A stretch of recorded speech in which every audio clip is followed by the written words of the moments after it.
Hii ni mtaa 254 na leo tuko na nani hapa? Kama kawa kijana mdogo yani Balo yani kijana wa Kilimani ndio nayo leo. Yeah. Naam sana Baro. Yeah. Nina swali moja kwako. Naam. Je, ungepata nafasi ya kuondoka Kenya kwenda nchi nyingine, ungeondoka? Ningechangamka asubuhi na mapema sana before hata jogo iwike. Mbona hivyo? Ningetangulia hata pilot before pilot afike kwenye uwanjani mimi nishafika.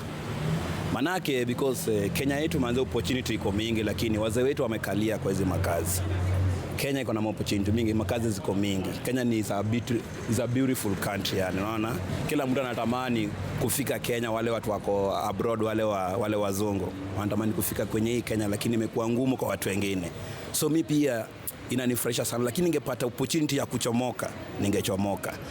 Juu Kenya tuko na kazi siku hizo unapata sisi kama vijana wadogo kama tunataka kazi kwa hizo ma restaurant, hizo ma clubs, hata kama kazi ya shushain unanunua shushain tu, unanunua kazi unaambiwa leta 5,000 ndo tukupee kazi hapo. Kwa club unaitisha ingiri 20, salary unaenda kupewa hapo ni 9,000 10,000, unanipata?